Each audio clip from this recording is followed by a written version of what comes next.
Hey YouTube, Louie here. I caught this article on Coin Update, the daily coin collecting news, that I thought was a pretty good article, and I'm going to read it to you. This is entitled, How Can I Maximize My Future Profit When Buying a Coin? The following is a Q&A is excerpted from Clifford Mishler's Coins, Questions, and Answers, 5th edition.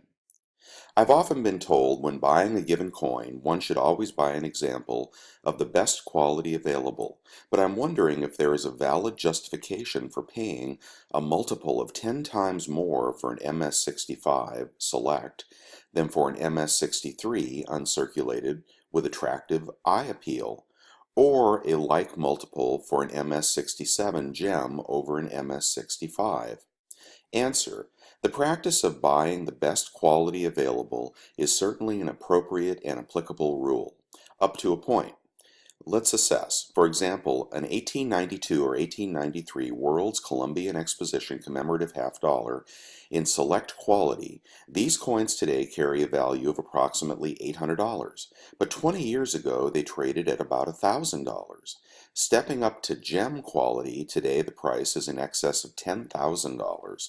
While the best reported grade for the specimen of either date is MS67, hundreds of examples of each exist at or above the MS65 grade level, referred to in the trade as ultra-high grades. With only the most minuscule differences between specimens, it is questionable if they would be worth that amount from the collector's perspective. Rather, this is a speculator's market, where the demand support is very thin.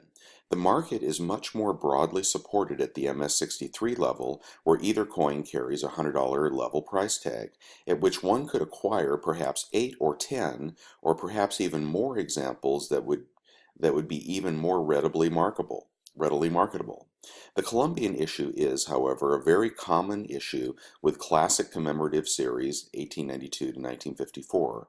Assessing where one might direct their monies when price appreciation is an objective, you should buy coins that are basically scarce and numismatically desirable, that are processed of a broad base of collector interest, always buying high quality specimens, but avoid ultra high grades.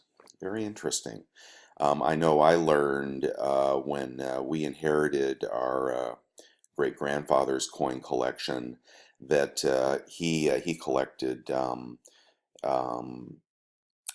many beautiful coins, but and he had a full collection, but the quality of the coins was quite poor. And when we took it to a coin dealer, he congratulated us in having, very complete collections of certain types of coins, and I'll dig them out if I can find them. But he said due to the quality, really it was almost a waste of time that great grandpa spent his life completing these series, because he did so in the lowest possible quality levels. And while there's value there, had he done so at a higher quality level, there would have been real value there. And it was actually quite a disappointment for the family, for the heirs, to find out that these collections were worth very little. Question: what types of coins are best to buy for investment? Answer: supply and demand are the dominant persuasions of the marketplace. In the world of coins, the demand is expressed in two ways. First, the demand of type. There is a greater demand for a relatively common Lincoln cent than for a scarce Byzantine bronze. Within the desired type, the demand is greatest for the coins of lower mintage and higher grade. Supply is meaningless unless there is the demand for the type.